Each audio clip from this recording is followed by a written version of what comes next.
I was sipping my morning coffee, enjoying the usual calm start to my day, when my phone buzzed. The first vibration didn't worry me. I assumed it was something unimportant. But the second one had a sharper vibration, the one I reserved only for family. That got my attention. I looked down, expecting a grocery reminder from my wife or a quick note from my sister. Instead, I saw Emily's name and a message that stopped me cold. Asterisk, we need to talk. I messed up and I don't know how to explain. Asterisk. I stared at those words far longer than I should have. Messages like that don't come early on a Tuesday unless something has gone terribly wrong. My first reaction wasn't anger. It was something heavier, like a slow wave of dread pressing against my ribs. A part of me already knew whatever was coming would change things in a way I couldn't undo. I typed, "What's going on?" No reply. I sat at the kitchen table, trying to keep my thoughts from spiraling. Emily wasn't reckless. She wasn't dramatic. If anything, she was cautious to a fault.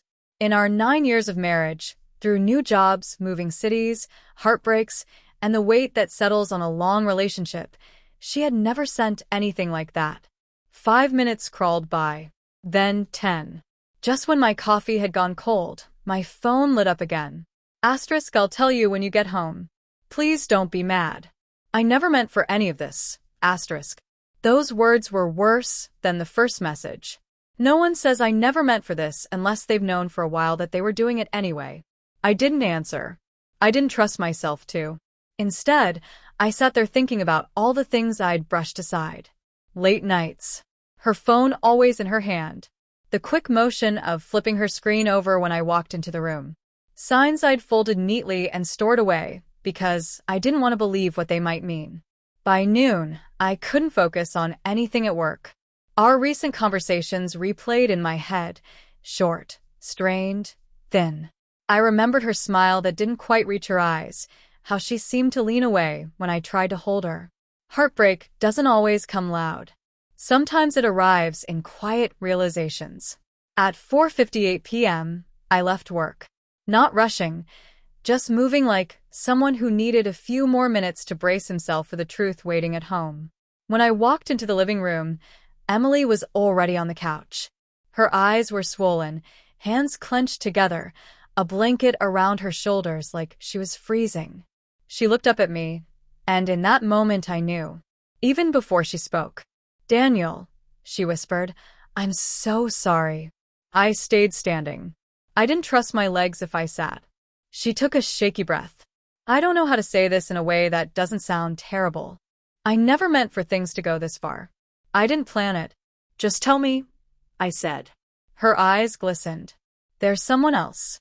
The world didn't explode. It just hollowed. My body forgot how to breathe. "How long?" I asked.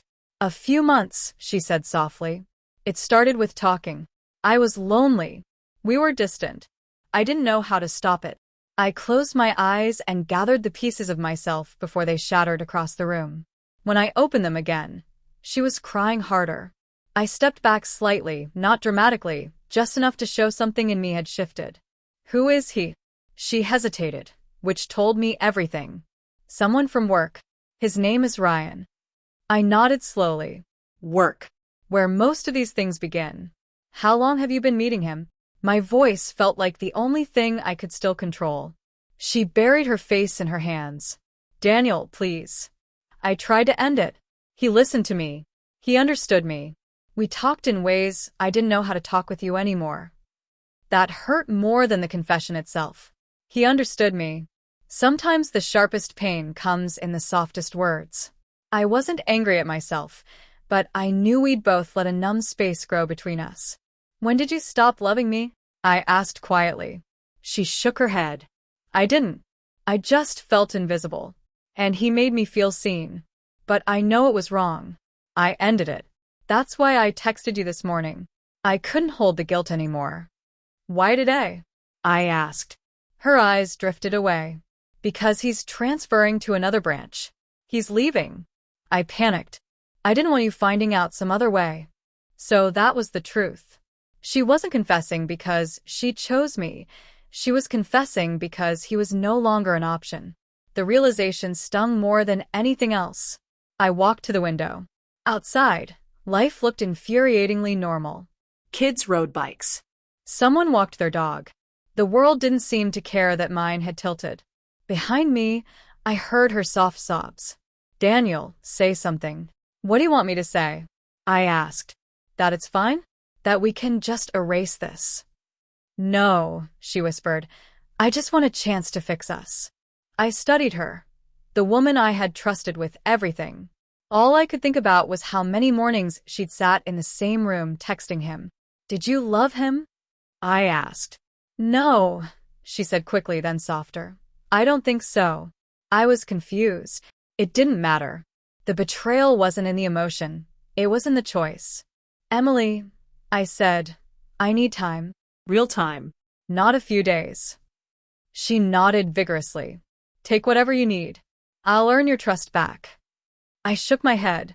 Trust isn't earned after it's broken. It's protected before it gets to that point. She cried harder. Quietly, the kind of cry that comes when you realize regret doesn't erase consequences. I'm staying at my sister's, I said. You need to understand why you felt invisible to someone who loved you. And I need to decide if I can live with who you became. She reached out, but I stepped back. The distance between us had changed permanently. Please don't give up on us, she whispered. I'm not giving up, I said, picking up my keys. But I'm not staying somewhere I have to pretend my heart isn't bleeding.